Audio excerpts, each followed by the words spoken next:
Hi, I'm Alan. Hi, I'm Phil. We're of Mice and Men, and you're watching PitCam.tv.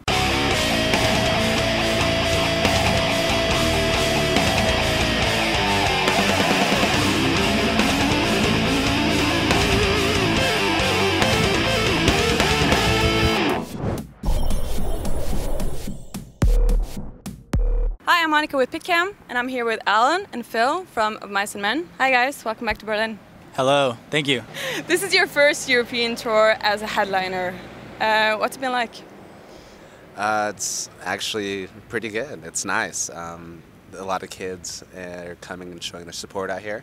So it's, we were like, oh, it's our first headliner. And, you know, we were positive, but we just didn't know how it was going to be. So, and actually it's really turned out pretty good. Which city has had the best crowd so far? Oh gosh. Can we include the UK shows? Yeah, sure. Hit the Deck Festival. Yeah, Nottingham. Paris was pretty good, and Hamburg, I think. Yeah, were dude. like the sickest. Hamburg was insane. Yeah, Hamburg was good. Hamburg goes hard. Yeah. So is there a difference compared to the shows last year and the year before? Can you see moving upwards? Definitely. The shows are showing that our fans are actually coming out to see us. Rather with other tours, I felt like the bands were coming out and going seeing the headliner. Yeah. And now our fans are having the chance to come out and actually see us. So I definitely think the response and whatnot's really good. A lot of the UK shows were sold out, so it was like insane. Do you have the feeling that the fans try to learn your lyrics and sing along and stuff like that? Yeah, that's the thing that blows our minds the Yeah, most. We're, what, 4,000 or 5,000 miles away from home. These kids are speaking French, German.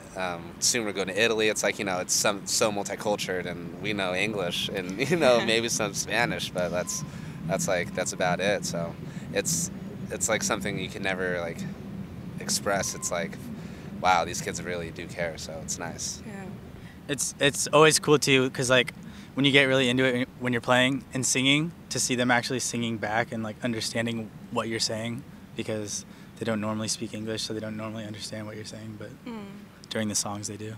So what are the kids like before and after the show? Do they come up to you and talk to you, and Yeah. what do they want to know? It's kind of hard sometimes because they speak some really, really bad broken English, especially to us, and we're like, yeah, great show. I hope you had a good time. They're like, just mouthing words to me. I'm like, oh, I don't know what you're saying, but yeah, it's we try to express like, you know, like a high five or a hug, you know. There's always so much positivity, so yeah. like we know what people are trying to say, and people know what we're trying to do, so. And what about online? How's the feedback been there? Do people contact you online and tell you it's been a great show and stuff like that? Yeah. Well, I'm always retweeting kids talking about the shows. Oh, cool. So yeah. Cool. You've been to a lot of cool cities. Have you had a chance to do some exploring? Yeah, a couple times. We did some I went on exploring. top of the Eiffel Tower in wow. Paris, and I'm scared of heights, so that was like insane. And I took Cool. a bunch of Instagram pictures. It was Cool. awesome. What else? Amsterdam, we had a day off in Amsterdam. We got to really enjoy the city. Really enjoy it? Yeah, it was nice. It was a good time, definitely. Cool. Was this something when you were kids? Did you ever dream about doing stuff like this? Of course, it's like. Did you think that it would happen actually? No. And the fact that it did, it's mind-blowing to me and everyone that I know. It's just like, wow, it's like everything you've ever dreamed of and wanted, and we're here doing an interview in a park in Berlin, you know? So it blows. And this is not even our first time that we're here, so it's like, geez. I still can't believe I'm living the dream, our dream, so Cool. it's nice. What were your parents like when you were kids, when you started going into music and saying that this is what I want to do with my life? Were they supportive or more like, not the best idea? My parents have always been very supportive of me doing anything musically, and I love them for that. Yeah, Cool. Same thing with me too. They never wouldn't support anything I was doing. Anything I did, they supported, so it's nice that they've always supported and they still do. Love them too. Very cool. What do you think you'd be doing if you didn't have music? I would still be working at KFC. I'd probably be still working at Starbucks. That's what you were doing before. Yeah, I was serving fried chicken. I love fried chicken too. Okay, so but it's cool. Imagine you had to have a different dream. What would you do then? Be a professional basketball player. Ah, cool. I used to play travel hockey, so I want to be a professional hockey player probably. Or the president. Or I would want to be a veterinarian, but I'm not smart enough to do that. But I'm actually doing cats. that. Really? Yeah. I want to be a cat doctor, but I'm not too. smart enough.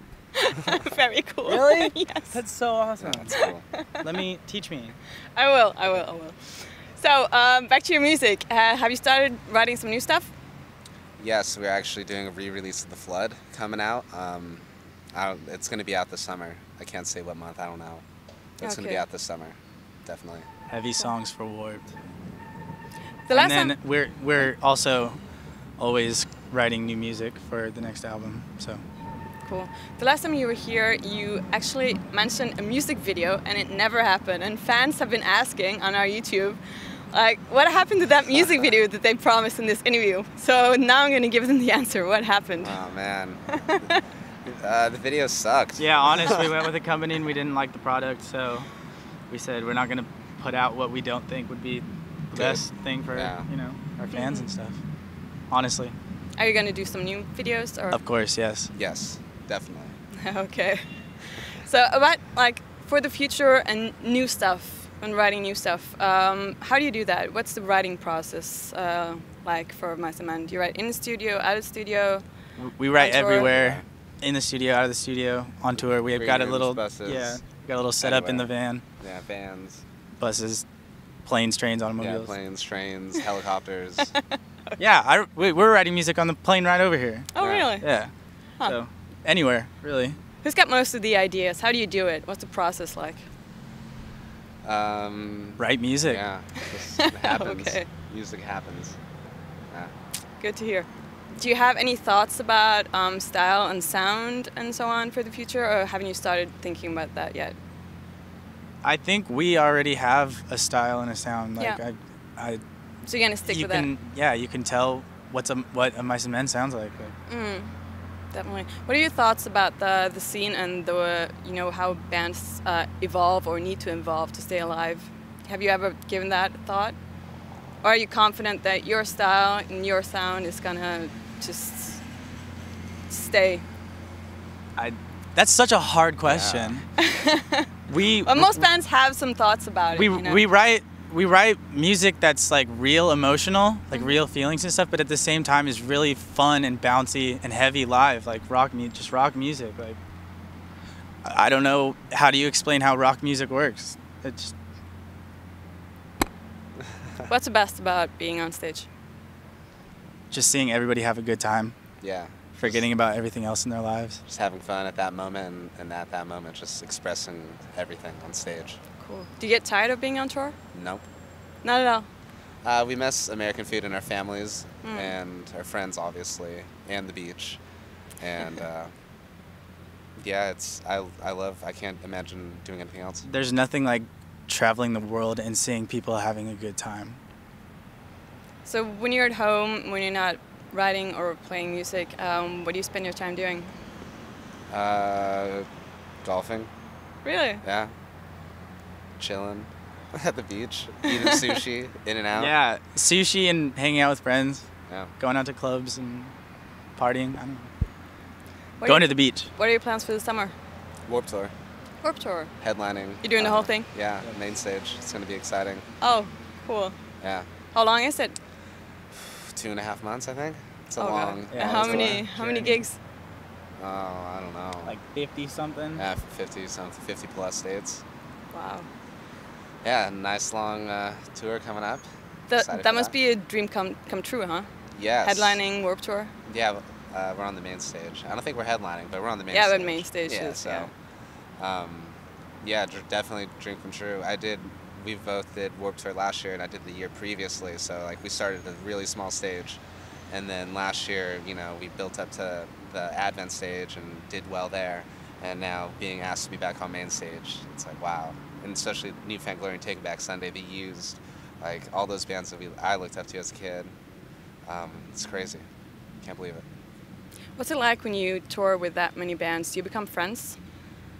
Yeah. Yeah, of course. Yeah, we're there like every single day. It's like, hey, It's what's up? How you doing? The thing that I most compared it to is I went to a summer camp one year when I was little, and it's basically like summer camp but for bands. Like you spend every day together with a bunch of people you don't know, and you grow to become close friends with some people. Glow to become. Cool. Well, thank you so much for talking to us. Do you have anything you want to say to your German fans? Sprechen Sie Deutsch? I don't know. I don't know any German. Rock and roll. Yeah, rock and roll, honestly. Thank you for all the support. Yes, thank you. We love you.